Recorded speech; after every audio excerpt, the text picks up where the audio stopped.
Yo, what's up? Welcome back to the Chandie Speaks podcast. It's your girl, Chandie. We are back. Another week.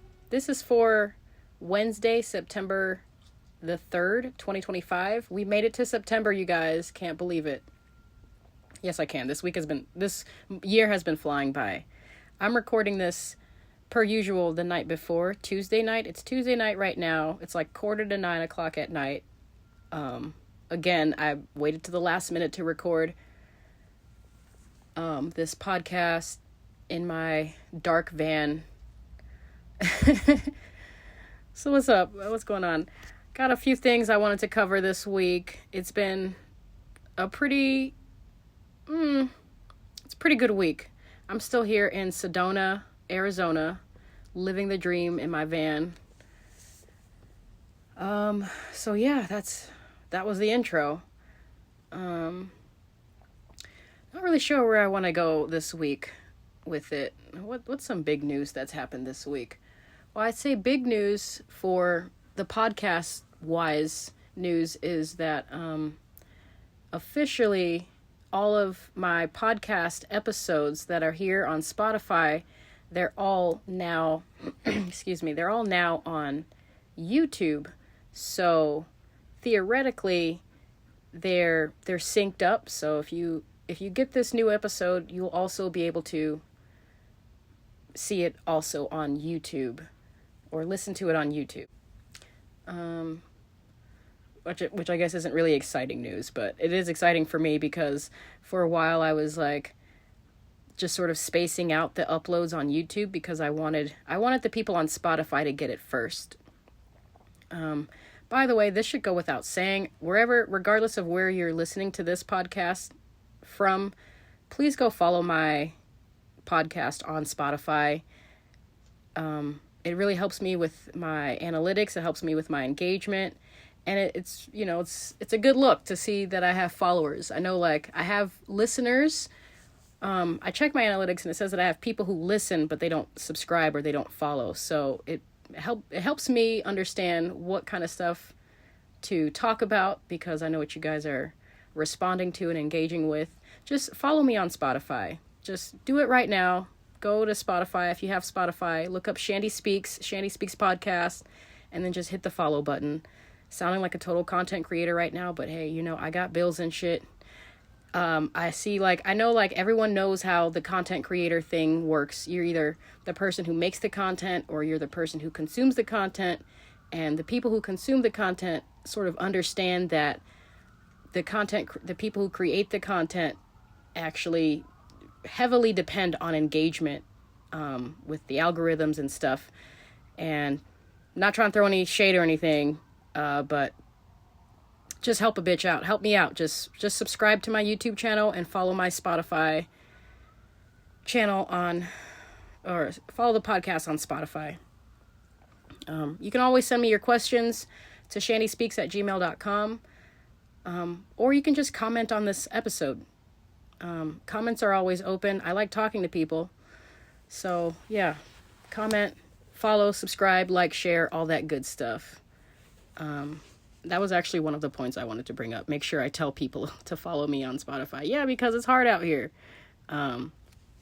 We're all just trying to get through this content creator stuff. We're all just trying to get you guys engaging. So thanks for engaging if you're already, and if you're not, just go follow. Anyway, what happened this week?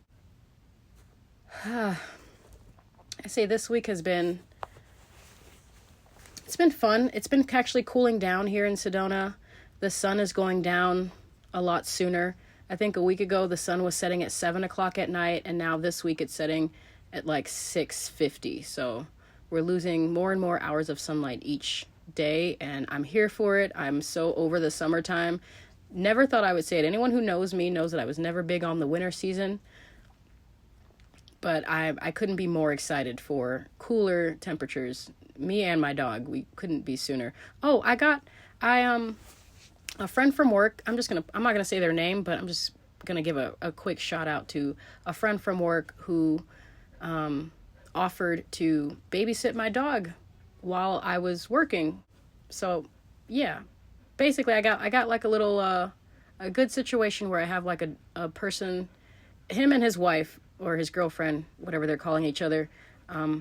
They have other dogs. They have a big yard, and they live like right down the street from my job. Like I can probably see their house from my job. So it's very, very convenient. And I'm very grateful. I'm very grateful that my dog has a comfortable, cool space to be and play and be around people and be social while I'm at work, and I don't have to actually worry about her, because it really kind of sucks. Now I have like a peace of mind. It really kind of like just worries me a little bit knowing that my dog would be just not in the most comfortable situation here in the van. I try and make it as comfortable as I can for her, but you know, in Arizona desert, it's just highly frowned upon to have your dog in your van. So I'm really grateful that I made the connections that I have so far, and they're able to take care of my dog while I'm at work. So shout out to my coworker.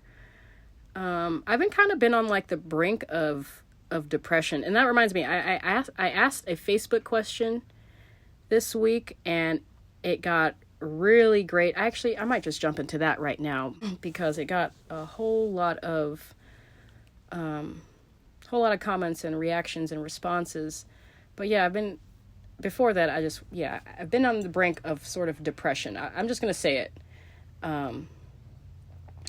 And not fully understanding where it was coming from. I'm sort of like pointing it to just this transitionary period that I've been going through since I came here from Georgia. I relocated from Georgia to Sedona, and it's just been, fuck it, I'll just say it, a financially and spiritually trying couple of weeks. I've been really just scratching by off of the last bit of my savings before I got my first paycheck from my job. Still haven't gotten my first paycheck yet, so I've been basically living off of my savings and my credit card. It is what it is. And it's been kind of depressing. It's been putting me into a funk. I had a meltdown the other day. I'm calling it a meltdown. It was like a mini meltdown. So what had happened was I was working, and I got off work early. This is Labor Day weekend. So I got off work. It was like Saturday, I believe. Right? Yeah. Got off work early on Saturday, and I had a couple dollars. So I was like, well, let me go and buy myself a beer, right? It's the weekend. It's the holiday weekend. Before I left work, I made myself a cheeseburger. Made myself a good ass cheeseburger. It had like bacon and cheddar cheese and barbecue sauce and onions and lettuce. It was, it would have been great. It would have been, I had my heart set on it, okay? I think this is where the meltdown came from, because I made the burger for myself, as my employee, my free meal. I get free food at work when I work.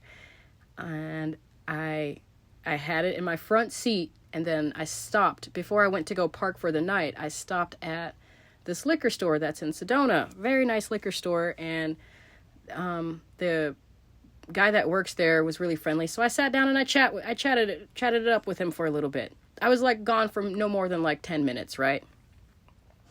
Got my beer, came back to my car, and then I found that my dog, my beautiful mini husky dog, bless her heart, she left no fucking crumbs. She ate my cheeseburger. It was, oh my God, I was so upset. I saw like the container, the box, the to-go box, and it was wide open and not a single crumb. She left no crumbs, ate the whole thing, and I was so mad. And I think, I'm almost certain like that pushed me over the edge. Like, it wasn't the burger itself that made me mad. It was just everything else that was piling on top of it. Like, I had spent my last few couple dollars on this beer, not, foldable money. Yeah, I like scraped up a few couple dollars and change to go buy this one beer so that I can enjoy it with this burger that I made myself after working like 40 hours last week.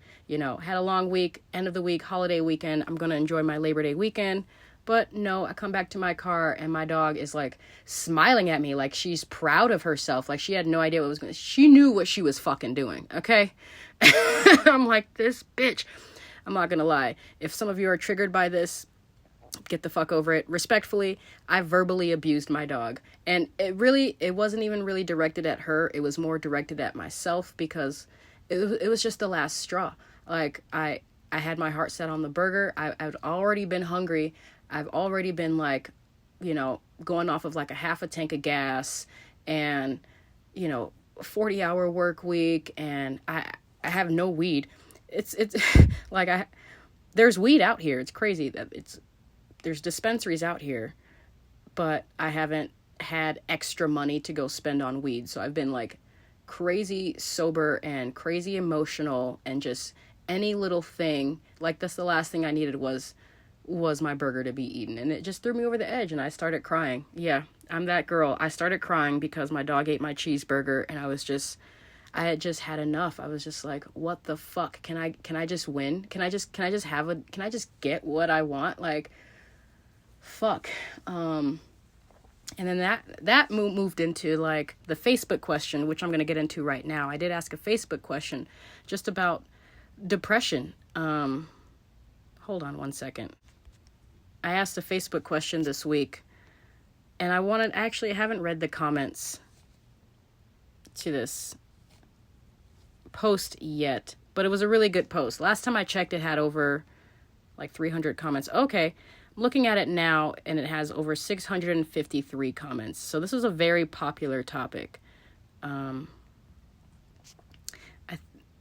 think I glanced over a few of the responses that people asked or answered, and I got some good insight. The question that I asked, here, I'll just get into it, fuck it. The question, I asked it in a group. It's a public group, and the group is called Empaths and Old Souls Spiritual Awakening. So this is one of those spiritual groups. It has over 822,000 members in it. Unlike that last spiritual group that I was in, where it felt like there was a lot of like fake wokeness or fake spiritual people in there, this one has seeming to be a little bit more authentic, because, you know, these are, for the most part, people who are just now experiencing like their first spiritual awakening, and then there's people who have been on that journey for a while, and they're giving, you know, solid advice to people. So I asked this group in the Facebook question, and the Facebook group, it's a public group, go look it up, over 822,000 members. And the question I asked was, why are so many people depressed? I actually asked this question on Facebook like 3 years ago. And I got some decent responses, which is part of the reason why I was inspired to ask it in this group. Also because, you know, I was just trying to make sense of my own feeling of depression. You know, one thing that I did notice is like, depression is just sort of one of those things I'm gathering, or I'm observing, is like that everyone kind of can relate to in some way, and everyone has their own coping mechanisms to deal with depression.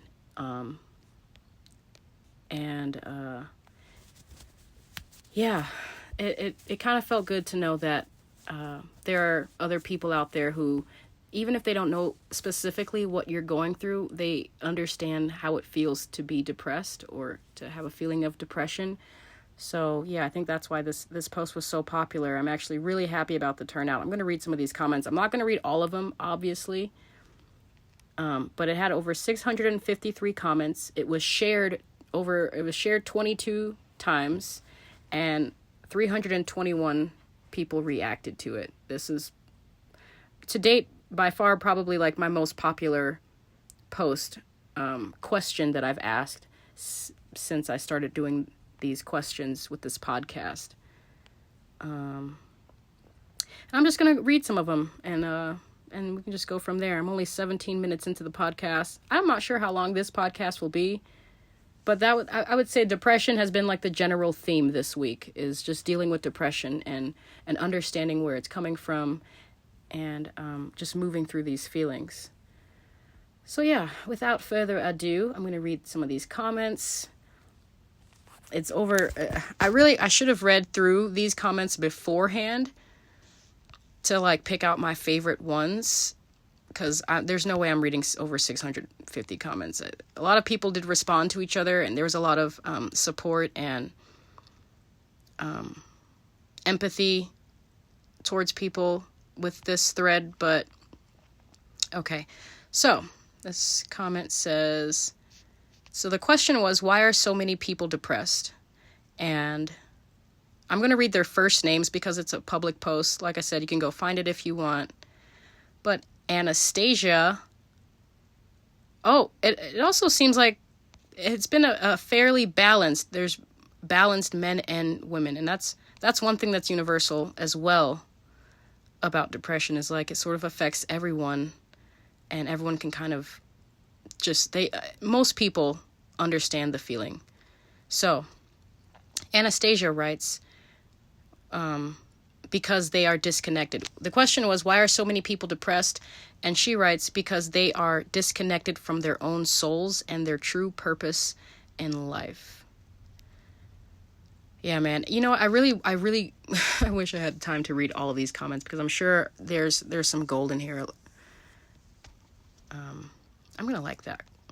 Because, yeah, I think that's a part of the reason why, at least for me, why I've felt just like this little inkling of depression, is because possibly I have not been connected to my soul or my true purpose in life as much as I would want to be. And I don't like making excuses or try and justify, but it's kind of hard to focus on my purpose and be connected to my soul when I'm hungry, or when I'm like, trying to struggle to pay the bills or get gas. Like it's kind of hard to be balanced and not depressed when you're poor. Let's just say it. But that was a good answer. I think it's probably a good practice for me to continue to remind myself of my true purpose whenever I start feeling like that. Leslie writes, it is something in the food they eat, perhaps. Okay. Yeah, with 653 comments, I'm not going to read the comments that I don't think some people were just trying to be funny, it seems like, or maybe, I don't know, I wanted people to dig deeper in this question. I don't think that was a good enough response. It's something in the food they eat. And maybe that's true. Maybe it is something in the food we eat, but I think it's something deeper than that as well. Let's see. A lot of people were writing about the times that we're living in. The times that we're living in right now may cause people to become depressed. So I get that. Jacqueline writes, because life sucks and then you die. Yeah, I don't think that was very inspiring. Let's read some longer comments here. James writes, media, TV, news, their job is to create and maintain a constant state of emergency, driving everyone mad. I can totally see that. Definitely. I actually noticed, like, I told y'all, like, last couple weeks I've been growing more and more just, like, obsessed or addicted to TikTok. And I noticed, actually, right around the time of the last podcast last week, I've noticed that it was actually, like, affecting my mood in, like, a bad way. Not, like, directly. I don't know how to explain it, but I just sort of felt like my energy was just being not really dispersed or spread out in a productive way whenever I would go on TikTok or Instagram, specifically TikTok. I've noticed there's some downsides to becoming obviously becoming addicted to TikTok. And one of them is just like, I guess I would call it like an overstimulation, which causes me to have like an over supply of dopamine or whatever that chemical is in the brain that like rewards you, the reward centers in your brain. TikTok has been providing me with a lot of dopamine release. And now here in retrospect, like I'm feeling sort of like a drain, like a burnout almost. And I even thought, I was like, maybe I should actually cut back on this. And I didn't. I slowed down a little bit. I remember one of these nights I slept with my phone away from me. I left my phone like in the front seat while I slept in the back because I didn't want to be like tempted to, just click on the TikTok thing and then, and get triggered or become worse or feel a type of way. I don't know how to explain it, but yeah, the social media for sure, I think plays into most people's feeling of depression. And I think it has a lot to do with that dopamine thing. I think someone made a comment about that. Let me see what someone wrote. Okay. James, he wrote a long novel. I think I'm going to read it all, but it seems like I'm mostly going to skim through it. But James writes, when I asked why are so many people depressed, he says, uncontrollable addiction, along with bipolar, schizophrenia, chronic anger disorder, depression, and other things of the sort, is caused mostly by damage to the dopamine center of the brain. Dopamine uptake dysregulation, and it's a disease.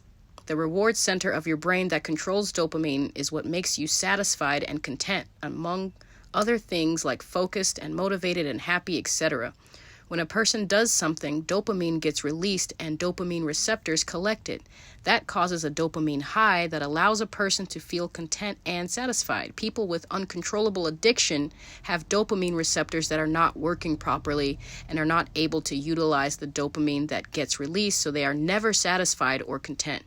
Since the brain is hardwired to feel content and satisfied, if you are not getting the dopamine high like you should, your brain will tell you to go to external factors in order to get that satisfaction and contentment. There are different severities of this disease, and the more severe it is, the more severe the addiction will be. Excuse me.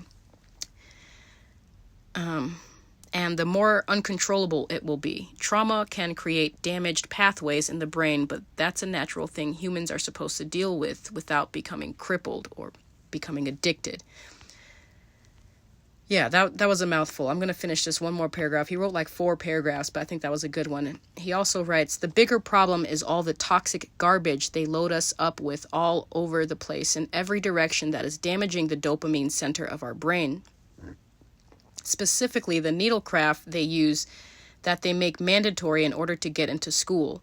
They are filled with pathogens and heavy metals and other toxins. These pathogens and heavy metals get across the blood-brain barrier and damage different centers of the brain like the dopamine center and emotional centers and other areas. Without this constant assault, humans were never meant to be faced with the trauma wouldn't be nearly as big of a problem causing addiction. And then he goes on to about the effects of heavy metals and then, different centers of the brain. But basically, that I'm going to actually love this comment because that's what kind of made me tear up a little bit, because I did realize that, or maybe I'm just learning to accept that possibly, most likely, my addiction to the multiple things that I'm addicted to could be the cause of my feeling of depression, and maybe the cause of me feeling disconnected to my soul or not connected to my life's purpose. And yeah, this week I know I'm addicted to marijuana. I've I've accepted that you can be addicted to marijuana. It's obviously not like being addicted to alcohol or any hard drugs like that. But marijuana, I would say, is like my biggest addiction right now. And it's the biggest influence on my mood and my overall like energy levels. I know when I have marijuana, I don't see it as an addiction. I just see myself as a pothead, and that I just smoke pot and then I just feel good or feel nothing. They don't like to tell you this, but marijuana is actually kind of like a downer. It's a depressant. It kind of brings you down.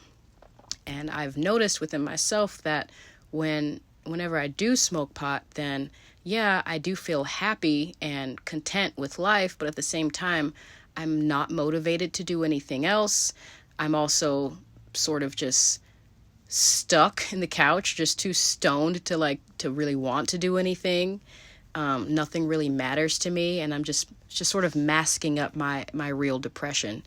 I remember a while ago when I was in therapy, actual therapy, my therapist had told me that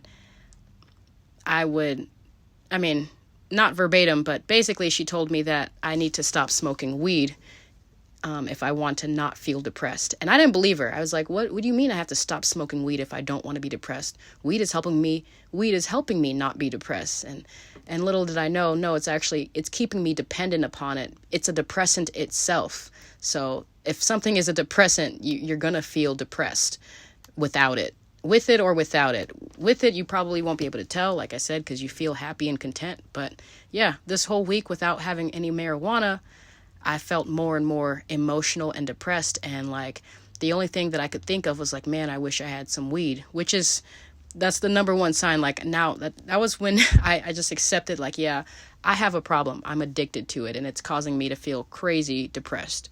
And let's also not forget about my other addictions that could also cause this, these dopamine, what does he says, like makes me feel unsatisfied because it's just, there's a block there where I just can't feel it.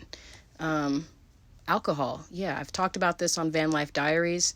I've definitely struggled with, alcohol abuse, on myself, and it's not as severe as like my marijuana addiction, but yeah, the alcohol addiction is definitely something that creeps in from time to time. And I know that when I don't have marijuana and I don't have alcohol, I feel absolutely worthless and helpless, and like I cry a lot. I like just uncontrollably, like everything just sets me off. Like anything just sets me off, and I'll just feel like the only thing that can soothe this pain is alcohol or weed. And yeah, this is me just acknowledging that I have a problem. I know I have a problem.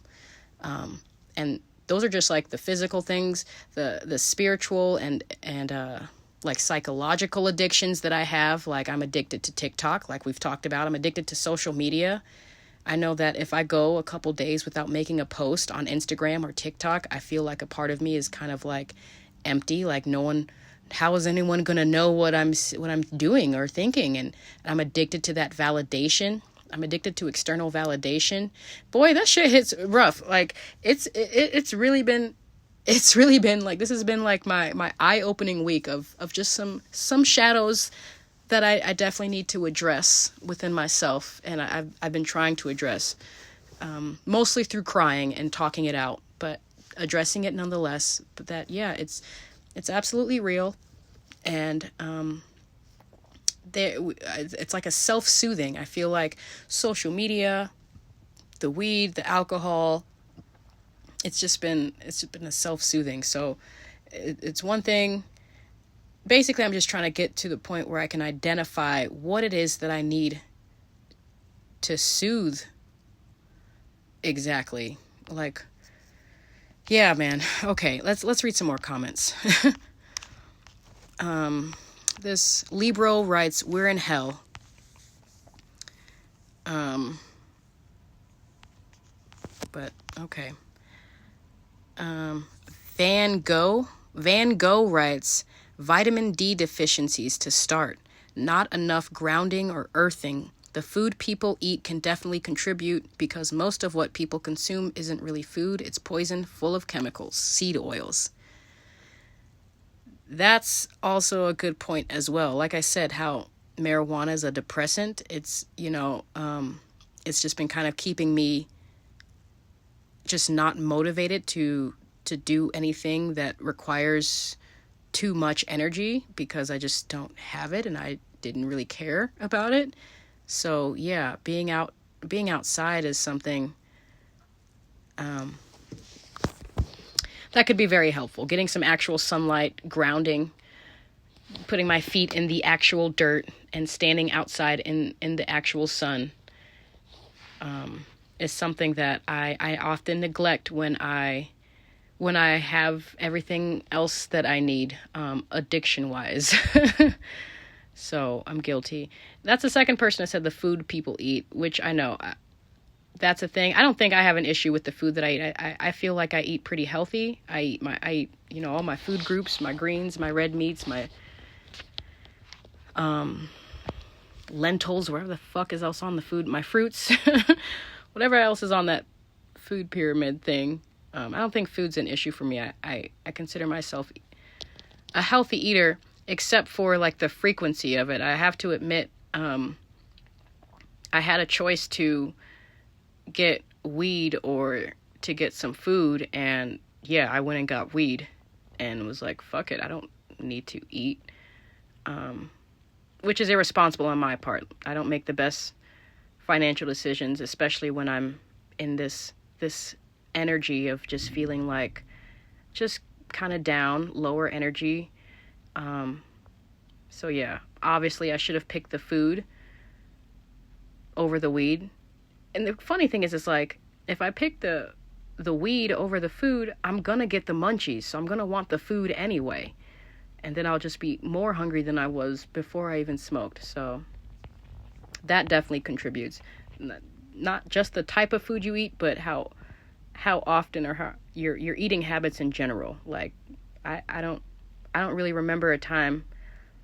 Well, I do. Probably like when I'm on vacation, it's like the only time when I eat like 3 full meals a day. But here, when I'm on the grind, I don't really make time to even focus on that because I'm too focused on the grind. And then when it's all said and done, it's all coming out. Like, why do I feel bad? Why have I lost 3 pounds? It's just real out here. Rodrigo writes, social media. These are great answers. He writes, social media and the successful decision of the people by the politicians, insanely rich and powerful. Those are the reason why. That's how I see it anyway. Yeah, I'm not really fond of blaming other people or other outside circumstances or situations. I know it plays a part, but I'm a big believer on like taking personal responsibility and accountability for my emotions, for my feelings. So yeah, it's easy to say, oh yeah, the world is shit, so that's why we're depressed, or these politicians are shit, that's why we're all depressed. And those are valid points, but I think it's just like a cop-out way instead of just owning up to the root of it all. I don't know how to pronounce this person's name. Sneha writes, because people have stopped believing in themselves and desires are increasing more than needs, so balancing between both is taking lots of toll on mind, body, and soul. Then expectations are also at peak, so outcomes are naturally deep-rooted anger issues, leads to depression. That's what I feel. I think that's a good point, how people are focused on their wants and their desires more than what they actually need, and that can cause depression.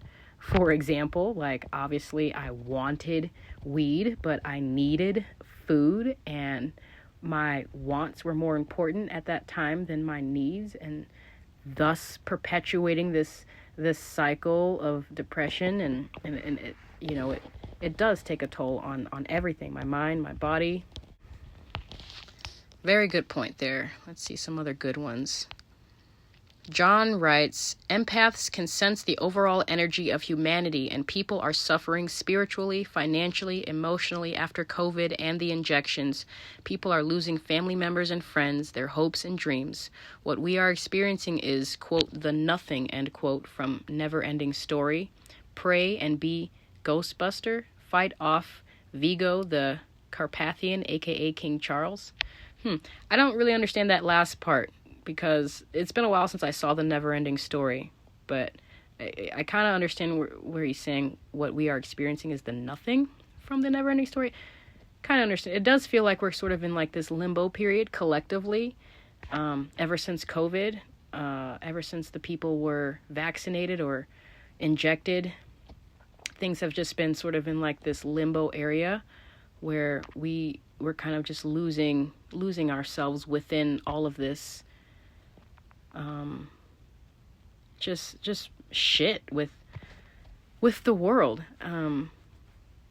You know, it has been like a financial and spiritual and emotional struggle, I say, since 2020. I think collectively we've all just been kind of pulling ourselves out of that clusterfuck of a pandemic since 2020, and yeah, a lot of people have just given up completely on their hopes and dreams, and that can be depressing. Very depressing. I'm going to read a few more comments because I've already been reading this for a while. I do want to get to some other posts that I made.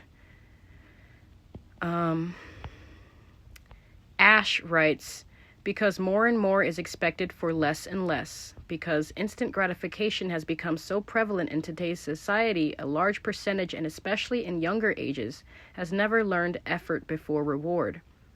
People, that's a good point. People seek now to be understood before seeking to understand. We are being encouraged what to think, not how to think. Also, thinking too much leads to not living. There are many reasons, though, so I guess in the bigger scheme of things, we look more for what is going wrong than what is going right. Boom, there it is. Then we avoid responsibility for changing any of it. I'm going to love that comment because I think that hit it right there on the fucking nail. What did she say in the beginning? The instant gratification, people seeking to be understood before seeking to understand. I can see that in a way that can lead to feelings of depression. I don't know. I really don't know. So when you're seeking to be understood versus seeking to understand, it's more of like an inward thing. It's selfish. It's not really connecting with other people. What else did she say? Yeah, looking at what's going wrong instead of what's going right. So shifting your perspective. I noticed that within myself. I found myself just more and more focusing on everything that I didn't have and what was going wrong. And it didn't make me feel any better. It didn't change anything. So yeah, I'm guilty of that. I know that there are times when I should be focusing on like my blessings. I have a lot to be grateful for. I have a lot to be happy about, and I have a lot to live for. And yeah, like I said, it's been difficult for me. It's been a struggle for me to focus on those positive things that I have when so many other things are just not really going my way. Or just out of my control. And yeah, like I've been perpetuating my own sadness by focusing on the sadness, if that makes sense. Whatever you focus on, that's wherever your mind focuses on, that's what your body will follow. At least from my experience. All right, a couple more comments here. These are great comments. I might have to make a part 2 of these if I see some good ones, but Tess writes, there is no care and respect in the world, no more, only the ones who cared for their parents years ago. Yeah, that sounds like a projection. Ellen writes, too much darkness, not enough light. That also sounds like a projection. I feel like we are both equally light and dark. Someone actually responded to Ellen. James responded and said, we are the light. Exactly. People need to stop chasing materials and just focus on themselves, heal and accept their inner darkness. Exactly. Becoming the light for others to see or help awaken. Exactly. Yeah, I don't think there's a such thing as too much darkness or too much light, because they're both necessary for growth and for change. So if someone's like love and light all the time, I really don't trust that person. And vice versa. If someone's like, you know, all about their darkness and their shadows and they're not focusing on the light, then I don't trust that person either, because it's supposed to be a healthy balance between the two. Let's see. Marlene writes, money, lack of human interactions, lack of family, disabilities, eroding society, and many more. Some is situational, some is permanent. Things changed after COVID for a misbehaved society, social media, and people who think they are too good for taking accountability. But yeah, that was it. I'm not going to read that much. There's a lot. If you want to find the post, again, the group is called Empaths and Old Souls Spiritual Awakening. The post itself was shared 22 times. Very happy about the turnout of this post. It gave me a lot to reflect on. But yeah, it's really, for me, like, it's just more about just being honest with myself, about what I'm actually feeling and you know, feeling it, sitting in those feelings. If I have to cry, then fucking cry. Like, I was like ugly crying, like just kind of in my van, bawling to myself, like a couple times, not too many times, like maybe two. I had 2 good days where I had like uncontrollable crying, like where I just needed to get it out. And then I got up and I washed my face off, and, you know, went outside. Try and address these real questions. All right, that was a good one. We are gonna, went through a lot of minutes. So I looked up, someone wrote, I can't find the comment because I remember when I wrote it. Here it is. Okay, it's right underneath that one. Chris writes, no, that's not. Okay, yeah, that's not really the question I remember, but Chris writes on the question, he commented, because they have a chemical imbalance in their brains. Depression is an illness, not a choice. Then someone else wrote something that I can't find right now, but they said, like, your depression is something like your soul needing a deep rest. If you break down those words, I know that's not like the origin of the word, but if you say it like as if it were 2 words, depressed, it's deep rest. And I can totally see that. I know, it kind of blew my mind. I don't know if that's a thing, always been a thing, but I just discovered it. It's like your soul being in deep rest, which is not necessarily a bad thing. However, you can't rest forever. You can't be in a deep rest forever. Deep rest as in not being able to move or speak or you know, go outside. You're literally having a deep rest. What was another one? Lonely. Breaking down these words here. It's not the original origin words, but lonely. We all know what lone means. And then I looked up what lee means. L-E-E, not L-Y, but L-E. On Google, it says it's the sheltered side of something, the side away from the wind. Shelter from wind or weather given by a neighboring object. So yeah, the sheltered side of something. That's how that I can break down the word lonely. It's because you're alone. It's alone on the sheltered side of something.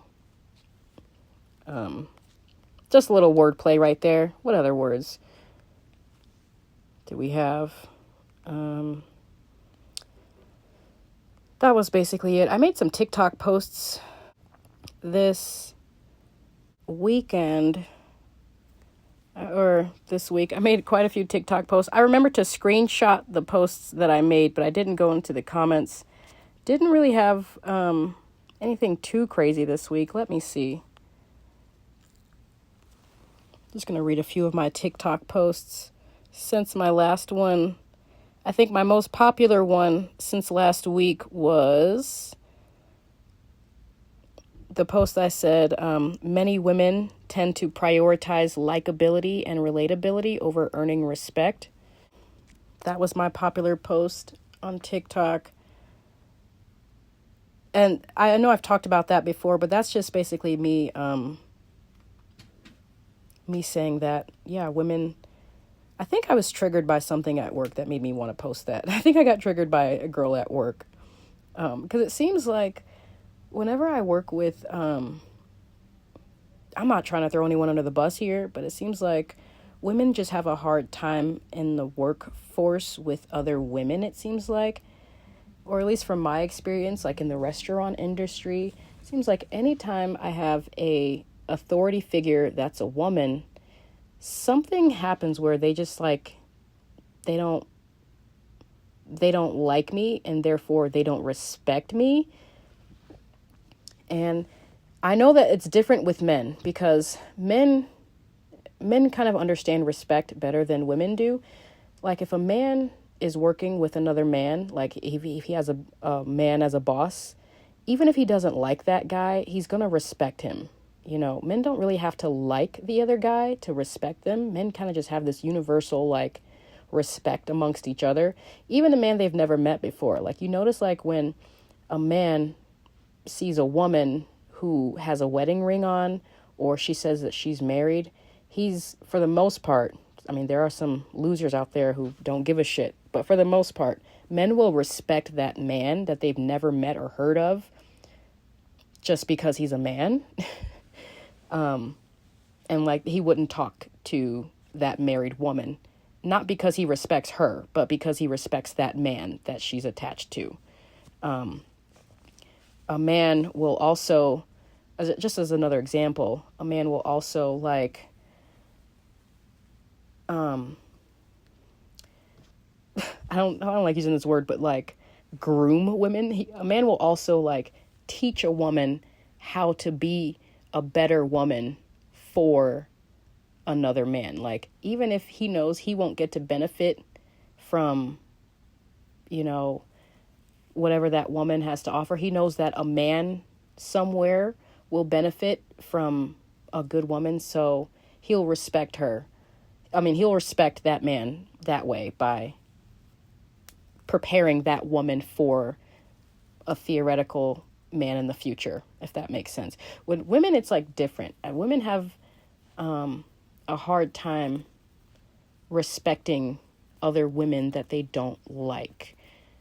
And I basically made that post. It got a lot of views. It didn't really get many people who disagreed with it. I think I had one woman said that, like, well, I think she like misunderstood my, like, I was trying to like praise women for being likable, and that's cool if you're likable, but the post was basically gearing towards not that women are likable, but that women just they care about being liked more than they care about being respected. And therefore they don't really understand what respect actually is, because they've never really had to really practice showing respect to someone. They've always been accepted to spaces just because they were likable and relatable. They've never had to worry about gaining respect from men or from other women. So therefore it's like a foreign concept to them. If most likely when I get disrespected by a human being, it's most likely coming from another woman. And women will swear up and down that they like you or they respect you or something like that. But as soon as you do something that they don't like, or you say something that they don't agree with, now you're a bitch, or you're this, or you're that. And it's like, if you respected me from the beginning, it wouldn't matter if you liked me or not. That has nothing to do with the other. So I'm really cautious about, that was just a funny post. I'm kind of cautious about gaining new female friends versus gaining new male friends. Don't get me wrong. First of all, I don't believe men and women can be friends truly. Yeah, I don't believe that men and women can actually truly be friends. But I do believe that when a woman, just because a woman is friendly towards you as another woman, and she's relating to you, and she may even call you her best friend or her sister. Hey, sis. I don't trust those women usually, because for the most part, I know that they're only calling me sis and they're only relating to me and liking me because I'm behaving or acting or saying something that they like or relate to. Real respect doesn't care about any of that. One girl made a comment on the post saying that, all men have to do is just be likable, but they're just like, man, fuck all that. And I corrected her and I was like, well, men don't really care about being liked as much as women do. Men care more about respect. I made another post on TikTok, sort of similar, that said, he's not your friend. He doesn't respect you and he doesn't think you're competent. You're just someone he wants to have sex with. And I know I've talked about this before, but that's just a strong belief that I have. I don't believe that men and women can truly be friends because just the respect thing. A man respects his friends. Just see how a man talks to his man friends and then see how a man talks to his, quote, female friends. He talks to her in a way where he doesn't believe that she is competent or that she's, someone to even respect at all. Regardless of what she's going through, it's, a man is not, if he shows respect to a woman, he's really showing respect to the man that she's attached to or that she will be attached to. Because really what he wants to do is have sex with her.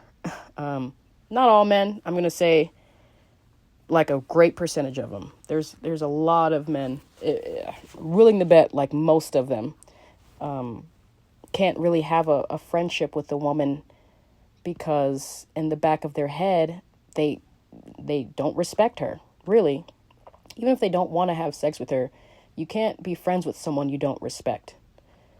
And I like dropping that truth bomb on some of my female friends and then just seeing them like play it back in their head of all their friendships that they've had with their male friends. And then they'll look and they'll be like, oh yeah, he wasn't really a friend at all. He was just waiting for me to be vulnerable or single or give him access to something so that he could have sex with me or something. And that shook up a lot of people. That was a popular post that I made on TikTok. My TikTok is public. It's Chandie Speaks. Go ahead and follow me there too if you're not already. I basically just like inspiring people to think and to deprogram themselves from their cultural hypnotic societal programming. And that's a big one that a lot of women can't really accept. It's a hard pill to swallow when they realize that their male friends aren't really their friends. They're essentially placeholders. This is not coming from a bitter space, okay? This is coming from full-blown experience. I'll even tell you a story right now that I wasn't going to tell, but I'll tell it right now. Just a brief version of it. But yeah, there's this guy that I met through another friend who, quote friend, I met a guy who wants to be my friend through a different guy who, quote, wants to be my friend. And we slept together. We didn't have sex, but we slept in the same bed together. Let's just say that. We slept in the same bed and we did not make out. We didn't even kiss or anything, and I thought that was weird. He said that he was my friend beforehand, so it was weird that we crossed that line from friendship. I don't think that if you have sex with someone, that doesn't mean they're your friend. I don't believe in friends with benefits. You either are my friend or you're getting the benefits, okay? Friends don't get the benefits. That's not a friend. That's like a universal law between same-sex friendships, but as soon as it's a man and a woman, now it's this other thing. Like a man and a man can just be friends, right? Just a woman and a woman can just be friends. But when a man and a woman get together and they're, quote, just friends, somehow, more likely than not, they'll cross that line into becoming sexual with each other, and then that changes the whole dynamic of the friendship. Now we're doing the benefits, and then what's confusing is like, after we're done with the benefits, usually the woman, me, wants to go back to being, hey, like, let's just be friends, or let's do friendly stuff together. And the guy is sort of in this mindset where, well, like, hey, I already got what I needed from you, so like, I don't really see the benefit of being friends with you anymore. Men usually look for the benefits in their friendships with women, or when they date. When men date, it's typically for the benefits, and when women date, it's typically for, love or something like that. But now you have this gray area where it's like, we're friends, we're saying that we're friends with each other, but we're sleeping in the same bed, we're doing sexual things together, but we're not quite, like, he didn't kiss me or make out with me, which was like a red flag. Is that weird? Like, someone comment, like, is that fucking weird that you have, even if they're not your friend, let's say you're having a situationship or just a booty call with someone, and like, they don't kiss you? Is it, like, do people not kiss their booty calls? Did I miss that memo? Even like the booty call, I've never had that situation where if you're doing sexual stuff with someone, like, you're making out at least, like, I don't know. There was like no intimacy past like the sexual part, and that just like threw me over the loop. Like, I'm putting all my business out there, but it made me feel some type of way afterward, where he was like, basically saying that we're still friends. And I'm like, well, I don't really feel like we're friends now, especially now. Not just because we did sexual stuff together, but because we weren't even doing this sexual stuff in like a friendly way. It was more of like I don't know, it felt like I was being used. I'll just say it. It felt like I was being used. So yeah, long story short, not talking to that guy anymore. But yeah, he swore up and down that he was my friend, and then once the sex was done, now I'm just the other person. We didn't have sex, but we slept together, same fucking thing. We got sexual. We weren't supposed to do that as friends. That's not what friends do. Women have a hard time accepting that reality that you can't be friends with a man. You just can't. And I'll even ask men this question too, and I'm not even lying. Most of the time, when I ask a man if he has any female friends, or if he believes that it's possible to be friends with a woman, he'll be like, yeah, of course it's possible. I have so many female friends. I have a lot of female friends. And then I'll follow up the question with, okay, well, how many of those female friends do you want to have sex with? And he's like, all of them. Most of the guys who I ask if they have female friends, how many of them do they want to have sex with? Most of them will always answer like, yeah, of course, I want to have sex with all of them. That means that they're not your friends. That means that they're just someone that you are just being nice to, so that eventually you'll have sex with them. And that's not what friends do. That's not what genuine friends do. I'm not saying it's not possible for you to have sex with a man and then for him to care about you on a platonic or a friendship level. It's just know your role. Just know where it's coming from. It's not coming from a space where, at least from my observation, it's not coming from a space where it's genuine friendship or he genuinely cares.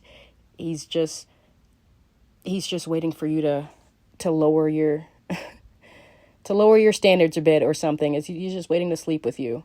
And I'm sorry if that's like news to women out there. I'm really sorry if you had to hear it from me this way, but he's not your friend. I'm going to read one more post that hold on, what other post did I make? Because we're getting kind of long here. I made a post saying, make masculinity great again. I made that post on Facebook right after the election last year, and it actually got some good responses on Facebook, so I reposted it on TikTok, and it essentially got crickets. I'm assuming that most people just don't like the make blank great again tagline for anything. Most people who are, I guess, anti-Trump supporters or anti-Republican, if you say make blank great again, they're just going to hate on it regardless. It got crickets on this post, which, whatever, it is what it is. But one lady, I believe, said that,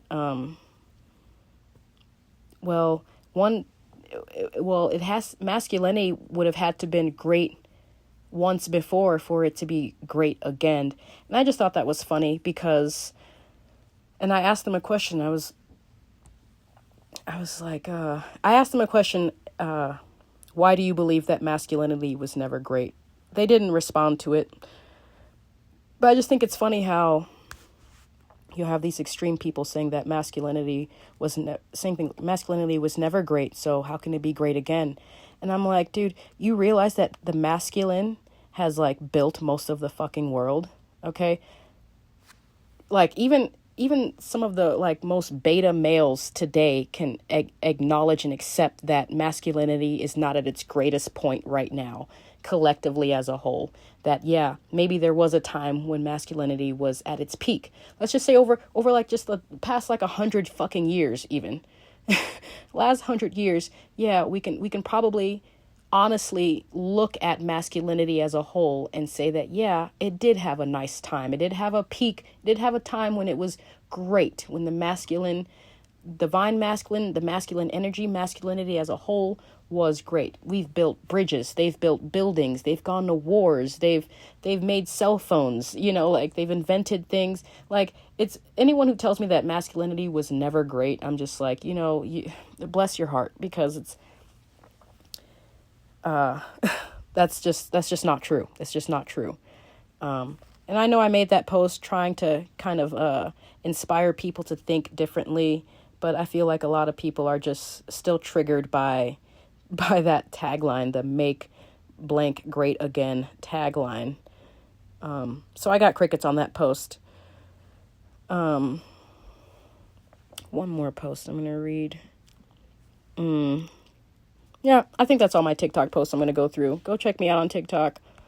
What else am I going to go over? I'm already over my hour right now.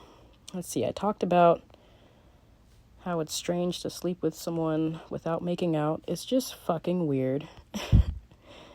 Masculinity, make masculinity great again. I'm getting like no signal in Sedona. Just letting y'all know. Since I've moved to Sedona or relocated here to Sedona, the signal and the Wi-Fi has just been like really fucking shitty. And it's like, unless I'm like connected to someone's Wi-Fi or I'm in a well-populated area, which I'm often not because I spend a lot of time by myself camping or just at work, it's hard for me to post content live. Like, all of my posts or episodes of podcasts are getting like a 24-hour delay right now because that's just how long it's taking to upload. So just bear with me. The livest version of these podcasts will be on Spotify, and then it takes like a day for it to upload onto YouTube. And then usually by the end of the week, I'll have my clips spread out all over social media. So just, yeah, thank you for listening. Thank you for stopping by. I think that's all I really wanted to talk about this week was depression and masculinity, blah, blah, blah. Okay, I'm just going to end it on this right now because I asked AI how to manifest abundance and wealth through my nervous system because I read something somewhere. I'm not sure if it's true or not. I didn't fact check it, but it sounds like it's true that when we're manifesting, that we're not actually doing the work of manifesting if we're not altering our nervous system, like the inside, the parts of our body that actually handles change and manifesting. So I asked AI, how can I manifest abundance and wealth through my nervous system? And I'm just going to read a few points here, and then I'm going to get out of here because it's getting late. I'm getting tired. So, Chatbox wrote, manifesting abundance and wealth through your nervous system involves a blend of mindset, emotional regulation, and specific practices aimed at aligning your thoughts and feelings with your goals. Here are some strategies to consider. Number 1, mindfulness and meditation. Implement mindfulness practices to become aware of your thoughts and emotions. Meditation helps calm the nervous system and create space for positive intentions about wealth. Number 2, visualization. Regularly visualize your goals for abundance. Picture not just the end result, but also the feelings you would experience. This engages your nervous system and creates a sense of familiarity. That's a big one, I think, is the visualization part, because it's all fun and dandy when I'm like, yeah, this is what I'm going to do when I get a bunch of money or when I get abundance. And, this is like telling myself how I would feel. Like, yeah, I would be so fucking happy if I had $1 million right now. But I'm not actually like visualizing the feeling of actually having it. I'm sort of visualizing the feeling of wanting it. So that's kind of where I am right now, is the visualization of like sitting in that feeling of, yeah, this is already mine. I already have abundance and I already have the wealth that I want to manifest. It's already here. I can feel it, That's a big one, visualization. Underestimated. Number 3, positive affirmations. Use affirmations to rewire your thinking. Phrases like, I am open to receiving wealth can be repeated daily to shift your subconscious beliefs. Breath work. Engage in breath work practices to regulate your nervous system. Deep, intentional breathing can reduce anxiety and create a more receptive state for abundance. There's 8 here. Number 5, gratitude practice, which is something I know that I've been slipping on this past week, is just practicing gratitude. It's so hard to practice gratitude when I'm fucking just like hungry and like sober, and I'm realizing, okay, this is what I need to be grateful for. This is what I need to hone in on. I need to be more grateful for what I have and not focus so much on what I don't have. Gratitude practice is a very big one. Cultivate gratitude for what you currently have. This shifts your focus from lack to abundance and helps align your nervous system with positive states. Amen. Yes. So by me saying like, oh, I want this, or I don't have this, and I don't have that, it's telling my nervous system that I'm lacking something already. And it's basically perpetuating more lack and more of that not having. Does that make sense? You know what I'm saying? Like, so gratitude sort of shifts that internal feeling from lack to abundance. Once you're grateful for what you have, you create these feelings of like, yo, I actually have it. I am abundant. I already have it. And now you're actually manifesting and attracting more of it. Gratitude is crazy big on gratitude. I was struggling this week, I admit, and I'm just getting back to that. I'm getting back to it. Okay, number 6, energetic movement. Incorporating activities like yoga, tai chi, or dance. These practices help release stuck energy and enhance your connection to your body's natural rhythms, promoting abundance. Number 7, healthy boundaries. Establish boundaries that protect your energy and time. This ensures that you are focused on your goals and less distracted by negativity. And finally, number 8, community. Surround yourself with positive influences and communities that support abundance and wealth mindsets. This can inspire you and reinforce your intentions. Very big. I know all this sounds cheesy, but it's truly, I really believe that it's the truth. Okay, sorry, my dog was drinking water, and I know my last recordings have been kind of blurry because that's just the sound quality. I've not gotten any time or money really to get some better recording equipment, so I'm still recording this from my phone, bootleg as fuck, but we're still here. That's all I wanted to talk about this week. I think that's it. I'm gonna get out of here. It's been real. Thank you all for listening. I'm gonna repeat it again just because I'm a content creator and that's what we do. Please go follow my podcast on Spotify. Please just go to Spotify. Even if you don't listen to the podcast on Spotify and you just listen to it on YouTube or Instagram, just go to Spotify and just follow the podcast, Chandie Speaks Podcast. It really helps me out with engagement. Subscribe to my channel on YouTube. Follow me on TikTok, Chandie Speaks. Instagram is Chandie Speaks. I'm Chandie Speaks all over the board. I'm on Threads as well. Chandie Speaks. Thank you all for listening. Thank you all for coming, and just be well. Take care of yourself. Keep fighting the fight. Keep going. Keep moving, and I'll see you next week.